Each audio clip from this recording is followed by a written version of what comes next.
Bismillahirrahmanirrahim. Assalamualaikum warahmatullahi wabarakatuh.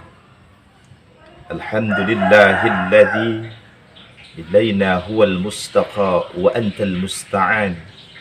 Ya Hannan ya Mannan. Allahumma inna na'udzubika minan nashhadu an la ilaha illa antallah. Antal ahad, antas samad, lam yalid wa lam yulad.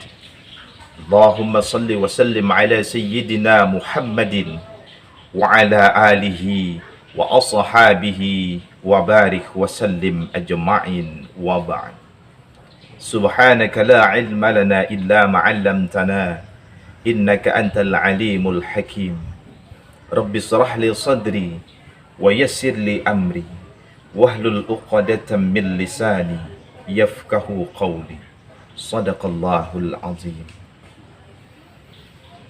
Anak-anakku sekalian, peserta didik Madrasah Aliyah Pondok Pesantren Darul Ulum Palangkaraya yang insya Allah sama-sama dimuliakan dan dirahmati oleh Allah Subhanahu wa Ta'ala. Mari kita bersama-sama untuk selalu memanjatkan puji serta syukur kita ke hadirat Allah Subhanahu wa Ta'ala atas segala nikmat yang Allah berikan, baik nikmat kekuatan, nikmat kesehatan, lebih-lebih kenikmatan umur panjang, sehingga kita kembali selalu dilimpahkan keberkahan oleh Allah Subhanahu wa Ta'ala dan kita bisa melakukan aktivitas kegiatan kita setiap harinya. Amin. Allahumma amin. Salawat dan salam marilah kita haturkan kehadiran junjungan Nabi kita Muhammad sallallahu alaihi wasallam beserta para keluarga, sahabat, kerabat dan pengikut beliau ila yaumil qiyamah.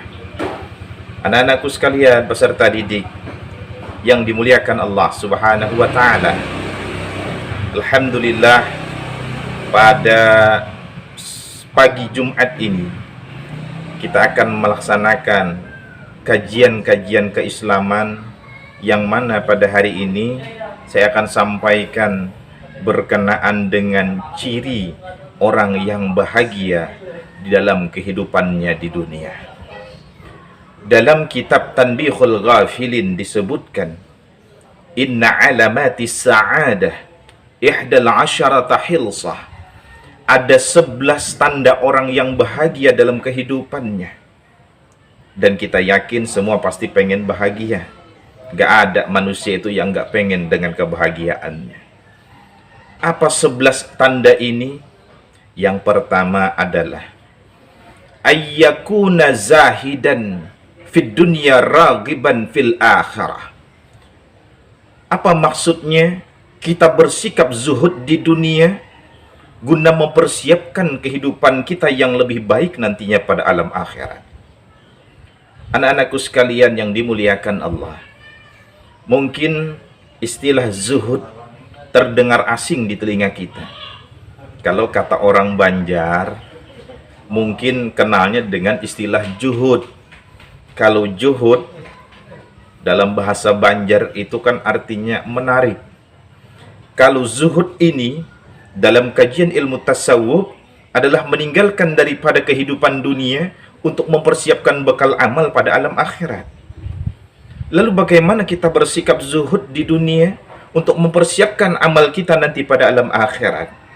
Artinya kita hidup di dunia ini jangan sampai terlalu hubud dunia. Artinya jangan sampai kita berlebihan mencintai dunia. Karena kata Allah dalam Al-Quran, dunia ini la'ibun wa lahwun, hanya permainan dan sendau gurau saja. Artinya apa? Segala sesuatu yang manusia miliki di dunia ini hanyalah titipan daripada Allah Subhanahu wa Ta'ala. Yang namanya titipan pastilah satu saat akan diambil oleh Allah Subhanahu wa Ta'ala. Dan tak kala Allah ambil, kita pun ikhlas, redha menerima daripada takdir tersebut. Anak-anakku sekalian, para peserta didik Madrasah Aliyah Darul Ulum Palangkaraya yang dimuliakan Allah. Lalu bagaimana cara kita supaya ketika kita hidup di dunia ini zuhud semata-mata untuk mencari amal pada alam akhirat. Kita ambil satu contoh. Terkadang banyak orang memiliki harta benda di dunia ini seolah-olah dia menuhankan hartanya. Lalu ketika dia memiliki harta yang banyak, dia anggap harta yang dia miliki adalah penyelamat, pembawa kebahagiaan pada alam dunia. Dalam dunia, okelah dia bahagia, tapi belum tentu pada alam akhirat. Lalu bagaimana yang kita kehendaki? Yang kita kehendaki adalah bagaimana hidup seimbang yang dikatakan oleh Allah. Apa yang dikatakan Allah? Dalam Al-Quran kita seringkali berdoa dengan lafaz Rabbana atina fid dunya hasanah wa fil akhirati hasanah wa qina adzabannar. Apa yang kita harapkan kepada Allah? Minta dengan Allah dua macam kebahagiaan. Baik bahagia pada alam dunia, lebih-lebih bahagia pada alam akhirat. Maka tak kala kita punya harta di dunia banyak, kalau kita tidak mampu memanfaatkan harta ini menjadi lebih baik, maka jangan harap membawa kebahagiaan pada alam akhirat. Contoh, kita punya harta di dunia, tapi semata-mata kita lakukan untuk tamak dalam urusan dunia, maka tidak punya manfaat. Lalu bagaimana kalau kita pengen punya manfaat? Ayo, mari tak kala kita punya harta lebih, tak kala kita diberikan nikmat yang banyak oleh Allah, ayo kita sedekahkan sebagian harta kita di jalan Allah. Walaupun mohon maaf, terkadang banyak orang yang senantiasa mengatakan, saya ini diberikan Allah nikmat, ya wajar. Allah berikan nikmat saya dengan ibadah yang selama ini saya lakukan tidak sebanding banyak ibadah. Ini sesungguhnya persepsi yang salah. Padahal jelas Allah katakan dalam Quran surah An-Nahl ayat 18. A'udzu billahi minasyaitonir rajim. Bismillahirrahmanirrahim. Wa in ta'uddu ni'matallahi la tuhsuha. Innallaha laghafurur rahim. Apa kata Allah? Jika engkau menghitung-hitung nikmat Allah, maka sesungguhnya tidak akan mampu engkau menghitung betapa banyak jumlah nikmat itu. Innallaha laghafurur rahim. Sesungguhnya Allah Maha Pengampun lagi Maha Penyayang. Apa makna pada ayat ini? Sesungguhnya segala nikmat yang Allah berikan dengan ibadah kita itu tiada banding besar nikmat Allah. Artinya apa? Tak kala Allah berikan nikmat kita berupa harta yang banyak di dunia, yang paling penting adalah bentuk kesyukuran kita kepada Allah. Allah jelas sudah katakan dalam Al-Quran, dalam surah Ibrahim ayat 7. A'udzu billahi minasyaitonir rajim. La in syakartum la azidannakum wa la in kafartum inna adzabi lasyadid. Apa kata Allah? Barang siapa yang bersyukur atas nikmatku, la azidannakum, maka akan aku tambah daripada nikmat itu. Wala in kafartum, dan barang siapa yang kufur nikmat, mengingkari daripada nikmat Allah, inna adabi lasyadid, maka adab Allah itu sangat pedih. Anak-anakku sekalian peserta didik yang dimuliakan Allah. Lalu bagaimana bentuk kesyukuran kita kepada Allah? Ibnu Qayyim Al-Jauzi dalam kitabnya Madarijus Salikin mengatakan ada 3 macam cara kita bersyukur kepada Allah. Yang pertama, ashkuru bil lisan, bersyukur kita dengan lisan. Bagaimana kita bersyukur dengan lisan? Yakni dengan kita mengucapkan kalimat alhamdulillah. Tak kala Allah beri nikmat, ucapkan alhamdulillah. Tak kala ada orang yang memberikan daripada hadiah atau memberikan sebagian daripada hartanya kepada kita, ucapkan alhamdulillah. Ini bagian kita mensyukuri daripada nikmat Allah. Kemudian yang kedua adalah ashkuru biqalbi, bersyukur kita dengan hati. Lalu bagaimana cara kita bersyukur dengan hati? Mengatakan bahwa sesungguhnya apa yang Allah berikan itu semata-mata adalah mutlak daripada Allah. Sekalipun manusia yang memberikan, maka sesungguhnya itu adalah daripada tangannya Allah Subhanahu wa ta'ala. Ini cara kita bersyukur dengan hati, bersaksi bahwasanya segala sesuatu yang kita dapatkan, mutlak pemberian itu adalah daripada Allah Subhanahu wa ta'ala. Kemudian yang ketiga adalah ashkuru bil jasad. Bersyukur kita dengan anggota tubuh. Bagaimana cara kita bersyukur? Anggota tubuh kita ini adalah ketika kita mendapat nikmat Allah, ayo kita gunakan semata-mata ma'badulillah, beribadah kepada Allah Subhanahu wa ta'ala. Terkadang banyak orang diberikan Allah nikmat, tapi tidak ma'badulillah, dia tidak beribadah kepada Allah. Ini sesungguhnya bentuk kesyukuran kita kepada Allah. Tak kala Allah berikan nikmat, maka kita senantiasa gunakan untuk ibadah kepada Allah. Allah berikan kita banyak harta, ayo kita gunakan untuk selalu dalam rangka melakukan ibadah kepada Allah. Kita juga taat kepada Allah, laksanakan salat, laksanakan ibadah-ibadah yang lain, semata bentuk kesyukuran kita kepada Allah Subhanahu wa ta'ala. Dan jangan pernah kita dalam kehidupan dunia ini memandang bahwasanya Allah itu tidak adil dalam hal memberikan rezeki, bahwa sesungguhnya kita ini kalau pengen pandai bersyukur, maka pandanglah orang di bawah, jangan kita mandang orang yang lebih di atas kita. Anak-anakku sekalian, peserta didik Madrasah Aliyah Darul Ulum yang berbahagia, inilah bentuk zuhud kita di dunia. Semata-mata kita mencari daripada bekal untuk tabungan kita nanti pada alam akhirat.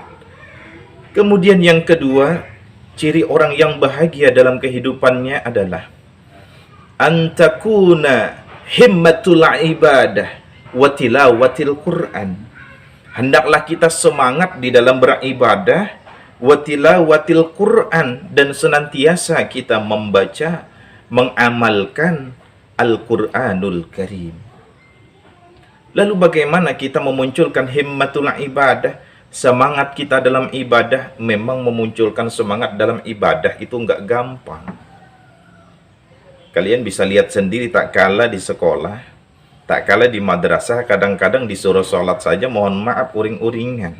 Karena apa? Karena tidak punya semangat di dalam ibadah. Manusia ini diberikan oleh Allah dua. Ada yang disebut dengan hidayah, ada yang disebut dengan inayah. Tak kala manusia itu mendapatkan hidayah, lalu Allah curahkan daripada inayah, dia akan mudah menggerakkan daripada anggota tubuhnya untuk melakukan ibadah kepada Allah Subhanahu wa ta'ala. Ini ketika ada di dalam diri kita, insya Allah himmatul ibadah, semangat itu akan muncul di dalam diri kita untuk semangat ibadah kepada Allah. Kita seringkali melihat kalau dalam urusan salat subuh, mohon maaf, yang seringkali malas itu kan salat subuh. Kadang-kadang berbagai macam alasan. Kena air sedikit, menggigit. Kemudian bangun pun malas-malasan. Ini karena apa? Dia belum mencapai dua tadi. Belum dapat hidayah, inayah. Ada orang dapat hidayah, tergerak dia pengen ibadah, inayahnya belum diberikan oleh Allah. Maka berat sekali dia membangkitkan dirinya untuk ibadah kepada Allah Subhanahu wa ta'ala. Dan watilawatil Qur'an adalah kita senantiasa membaca, mengamalkan daripada Al-Qur'anul Karim. Anak-anakku sekalian yang dimuliakan Allah, dalam kehidupan kita di madrasah, kita sudah sering kali melaksanakan program Tadarus Al-Quran. Ini adalah program yang bagus. Apalagi ini selama pandemi COVID-19, tadarus di sekolah tidak bisa kita laksanakan. Ayo di rumah kita baca. Nggak usah banyak baca Quran. Yang penting niatnya ikhlas karena Allah. Karena apa? Al-Quran itu bukan diukur berapa banyak dia baca Quran, berapa juz dia baca Quran, berapa lembar dia baca Quran, berapa ayat dia baca Quran. Tapi yang dihitung adalah satu huruf di dalam Al-Quran bernilai dengan 10 kebaikan. Apa kata Rasulullah? La aqulu alif lam mim harfun. Tidak aku katakan, kata Rasulullah, alif lam mim itu satu huruf. walakin alifun harpun, walamun harpun, wa mimun harpun. Alif satu huruf, lam satu huruf, mim satu huruf. Nilai daripada setiap huruf yang kita baca dalam Al-Quran bernilai 10 kebaikan. Artinya anak-anakku sekalian yang dimuliakan Allah, ayo mari kita munculkan himmatul ibadah, semangat kita ibadah, semangat kita membaca Al-Quran. Insya Allah segala macam keluh kesah kita di dalam kehidupan dunia ini akan dihilangkan oleh Allah. Keberkahan dengan kebahagiaan di dunia akan diberikan oleh Allah Subhanahu wa ta'ala. Berkah kita membaca Al-Quranul Karim. Anak-anakku sekalian yang insya Allah sama-sama dimuliakan Allah, maka yang paling penting dalam kehidupan kita, lebih-lebih di tengah pandemi COVID sekarang ini, kita justru lebih banyak takarrub, mendekatkan diri kita kepada Allah Subhanahu wa ta'ala. Hilangkan segala perbuatan-perbuatan laga yang sia-sia. Guna apa? Kita banyak senantiasa mendekatkan diri kepada Allah dengan kita banyak berzikir, membaca istighfar, berdoa, kita membaca Al-Quranul Karim, dan kita berdoa kepada Allah semoga pandemi COVID ini segera berakhir dan kita kembali bisa bertatap muka pada pembelajaran kita di ruang kelas. Anak-anakku sekalian yang Bapak muliakan dan insya Allah yang dirahmati oleh Allah Subhanahu wa ta'ala, mungkin dua hal ini dulu yang perlu Bapak sampaikan pada kesempatan ini. Mudah-mudahan di lain waktu dan kesempatan kita akan menyambung pada materi yang sama. Tadi ada 11 tanda, kita sudah sampaikan 2, maka insya Allah di pertemuan yang lain ada 9 tanda lagi yang akan kita bahas. Mudah-mudahan kita selalu dipanjangkan umur oleh Allah Subhanahu wa ta'ala, dan mudah-mudahan apa yang saya sampaikan ini menjadikan ibrah bagi kita semua, pembelajaran di dalam kehidupan kita, dan insya Allah selalu mendapat berkah daripada Allah Subhanahu wa ta'ala. Kalau itu benar datangnya dari Allah, dan kalau itu salah maka dari lisan saya sendiri. Hadanallah wa iyyakum ajma'in. Billahi taufiq wal hidayah wal ridha wal inayah. Wassalamualaikum warahmatullahi wabarakatuh.